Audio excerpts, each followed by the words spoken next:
Loba ada keinginan memiliki yang lebih. Boleh, tentu boleh kita memiliki. Mohon maaf ya, saya memang salah. Memiliki lebih termasuk istri. Jangan ketawakan ibu. Tapi namanya kenyataan, saya tidak akan menutupi segalanya. Nah, bukan dalam artian loba, tapi karena saya melakukan kesalahan. Jangan ditertawakan, tapi berbanggalah walaupun itu salah. Yang ketiga adalah ini mungkin setiap manusia sudah memiliki, sering melakukan, apalagi yang namanya ibu-ibu yang umurnya di atas ya, seperti saya lah 50 tahun ke atas, tanpa bisa mengurangi kemarahan. Ada yang disebut dengan kroda, ibu-ibu ya. Nah, kroda itu yang sering kali membuat kita linglung, pikiran kita kacau, semakin wajah semakin penuaan dini.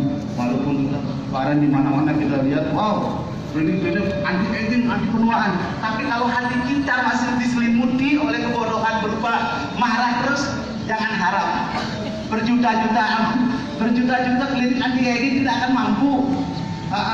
Saya udah 49 tahun, rambut masih hitam karena belum pernah marah. Itu bukti. Bukan dari apa namanya itu semir ya, bukan. Kalau sepatu pantas disemir, tapi kalau kepala disemir lucu. Biarkan apa adanya. Ya. Nah selanjutnya, nah ini yang paling mendasar dalam hidup ini adalah mada atau mabuk. Saya lebih suka melihat orang mabuk dengan minuman keras. Mengapa demikian? Mabuk dengan minuman keras sehari, besoknya bisa bangkit lagi. Tapi kalau mabuk dengan 4 atau 3 T, yang pertama harta. Tanpa kontrol mereka dengan jalan apa saja, seperti dia yang saya dengar cerita dan seperti ini dengan tuyul dan lain sebagainya. Harta dikejar dengan segala-galanya. Nah, itulah yang disebut dengan mabuk. Boleh mencari harta karena kita semua memerlukan. Nggak mungkin ada yang tidak perlu dengan harta. Kita belajar dari SD sampai perguruan tinggi, tentu siapa yang menunjang? Harta. Harta memang penting, tapi jangan dibuat gila oleh harta. Yang kedua, gila dengan harta. Sudah merasa tidak mampu, sudah 5 tahun ingin memimpin lagi, sudah tahu kacau, ternyata kepengen memimpin lagi, untuk apa? Hah? Di mana nuraninya seperti itu? Wajar saya marah, Bu. Saya masih manusia. Saya terlahir ke dunia ini untuk marah, bukan memarahi, tapi untuk marah mengeluarkan apa yang ada dalam diri saya. Bolehlah dikatakan unek-unek demikian dulu ya. Kita dengan santai aja. Terus tampak adanya senyum juga nih. Nah itulah kemabukan seperti itu. Kalau merasa sudah tidak mampu memimpin, ya janganlah. Dengan trik-trik politik, dengan ini itu, dengan jalan ini itu, semuanya agar semua kita miliki. Wow, hebat kelihatan. Tapi di mata orang lain, di hati orang lain, di mana nurani kita? Coba bayangkan, coba pikir. Sudah kacau sebelumnya masih kepingin memimpin lagi. Sudah kacau jalannya seperti apa namanya itu pura-pura, masih juga mengejar kijang yang larinya sangat jauh. Tentu hal itu memalukan dan memilukan menurut saya. Seandainya ada seorang pemimpin yang diam, hanya memandang, tetapi memiliki kemampuan seperti yang luar biasa, yang dapat memajukan pura ini dengan kepemimpinan yang low profile, seperti yang saya tidak mau menyebut walaupun beliaunya sedang pegang HP hari ini. Yang itu yang kita cari. Tepuk tangan untuk Pak Haryono. Bukan memuji Pak Ayan, tapi saya bicara kenyataan. Nah, itulah kemabukan itu. Harta sudah, tanda sudah. Yang ketiga, sebenarnya saya malu membicarakan. Apa itu? Mabuk dengan wanita. Nah, yang langsung ketawa kan? Makanya saya sepertinya malu membicarakan, tapi sudah belum apa-apa udah diketawain oleh Bu Kade. Nah, tapi bukan dalam artian kemabukan itu saya terus mengumbar dan mengumbar. berusaha, bapak-bapak dan ibu-ibu juga berusaha. Marilah kita di dalam diri ini ada yang disebut dengan Sangyang Ketu dan Sangyang Rahu. Sangyang Ketu adalah sebagai rem kanan, yang di kiri Sangyang Rahu sebagai rem kiri. Yang mana kita pakai silahkan. Saya hanya menyampaikan, Andalah yang menentukan. Patut bu, yang lanjutkan. Itulah baru saya 5 yang saya jelaskan. Yang terakhir dalam 1000 itu adalah dengki dan iri hati. Tentu kita sebagai masyarakat Hindu, apalagi di Bali yang terkenal katanya ya, sifat iri begini begitu sampai dengan jalan seperti apa, lihat Rp1.000 dan lain sebagainya lah. Seperti itulah jalan-jalan sifat-sifat iri kita. Makanya jangan heran orang yang memiliki hati iri itu wajahnya bermuka agak serem. Karena apa? Karena di dalam dirinya itu timbul keinginan untuk menghancurkan orang lain.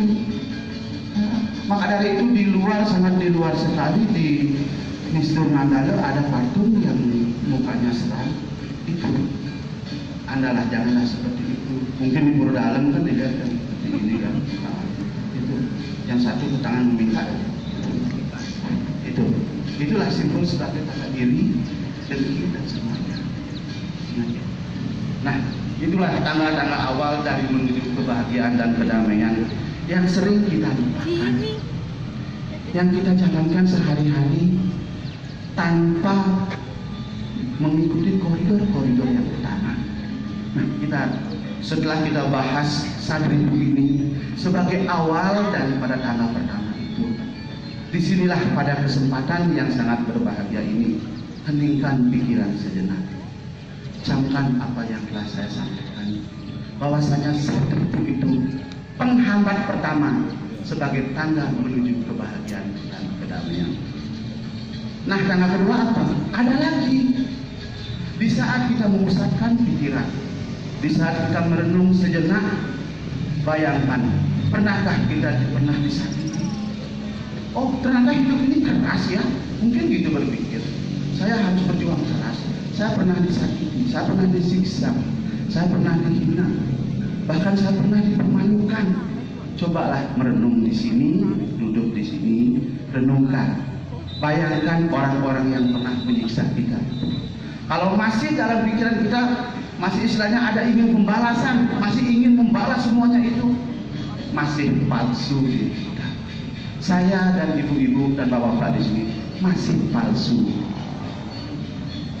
Tapi kalau kita pikiran yang tahap kedua ini, pikiran kita sudah tenang bagaikan air laut, di mana gelombang-gelombang yang terlihat di laut itu seakan terang, seakan datar.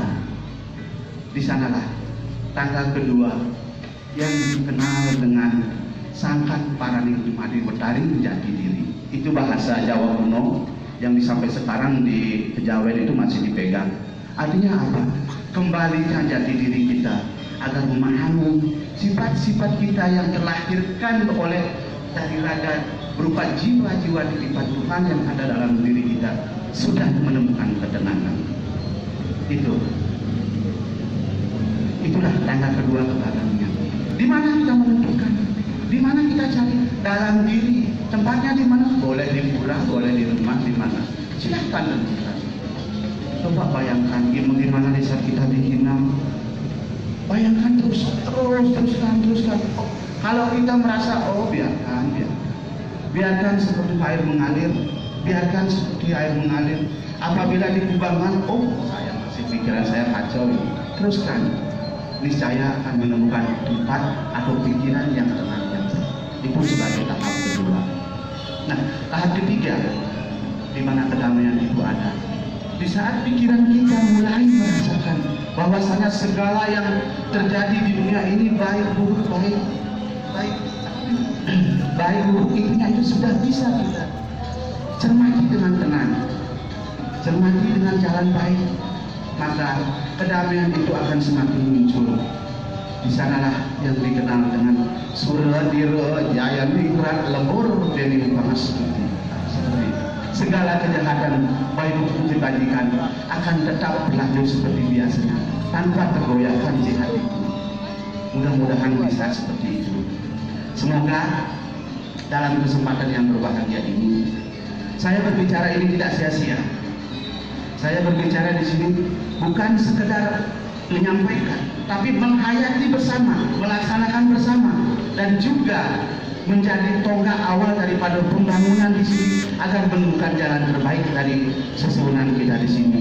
Semoga kita semua berbahagia, semoga damai di hati kita, semoga damai di dunia ini, dan damai juga di akhirat yang ditempati oleh leluhur-leluhur kita di sana. Semoga damai semuanya. Ini hanya seperti itu yang saya sampaikan. Apabila saya kata, saya mohon maaf pada semuanya di sini, dan saya akhiri dengan para pesanti.